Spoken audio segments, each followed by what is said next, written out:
皆さんこんにちは。日本語マスターへの道へようこそ。ナビゲーターのあゆみです。はい、こんにちは、ゆうきです。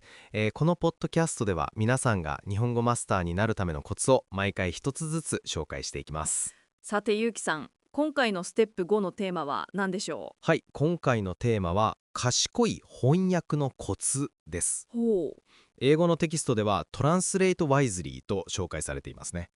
翻訳ですか。はい。これは多くの学習者の方が悩むポイントじゃないでしょうか。ですよね。頭の中で一度自分の国の言葉に訳してから話そうとしてはいはいはい言葉はい。に詰まっちゃうみたいな。まさにその通りです。特にテキストにもあるように日本語と英語は文の構造がかなり違うので、うん。一言一句完璧に訳そうとするとかえって混乱してしまうんです。例えば一番最初に習う「私はトムです」っていう自己紹介、はいはいはい、これを「I am Tom」と完全にイコールで結びつけてしまうのはあまり良くないと。そうなんです。それよりももっとシンプルに私トム、うん、I トムというキーワードで捉えるのがコツだと書かれています。なるほど。はとかですの意味を細かく考えすぎるより、ええ、まずは文の骨格を捉えるのが大事なんですね。そうです。そしてこの直訳の癖が一番問題になるのが会話のスピードです。スピード。テキストにすごくわかりやすい例が載っていました。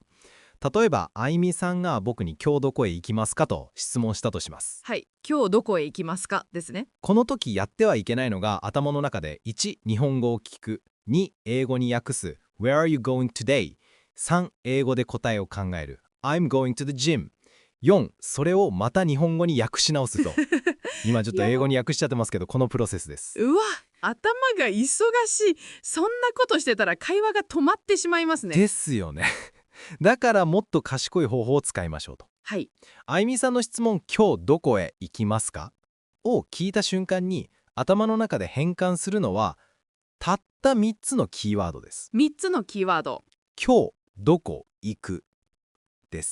すごくシンプル。うん、英語の文章にしないで単語で捉えるんですね。そうです。そうすると答えを考える時もシンプルになります。へー。今日ジム行くと頭に浮かべれば、あとはそれを口に出すだけです。今日ジムへ行きます。本当だ。英語を挟まない分圧倒的に早いですね。そうなんです。日本語の語順のまま考えられるから、うん、文を組み立てるのも簡単です。これが Translate Wisely の核心なんです。うんうん。完璧に理解しよう、完璧に訳そうというその考えが実は流暢な会話の妨げになっていることがあるんです。じゃあ絶対に翻訳するなということではなくて、そうそうそう。非異効率な翻訳の仕方をやめようっていうことそなんですね。の通りです。その思考の癖をつけることが、うん、より早くより自然に日本語を話すための最短ルートなんです。いやー、これは目から鱗でした。早速次の会話から意識してみたいです。ぜひ試してみてください。というわけで今回の日本語マスターへの道はここまでです。はい、最後までお聞きいただきありがとうございました。それでは最後にリスナーの皆さんに考えていただきたい質問です。あなたがこれまで直訳してしまって難しいなと感じた日本語のフレーズは何ですか？うんうん。今日のヒントを使ってそれをシンプルなキーワードに分解してみてください。きっと新しい発見があるはずです。それではまた次回お会いしましょう。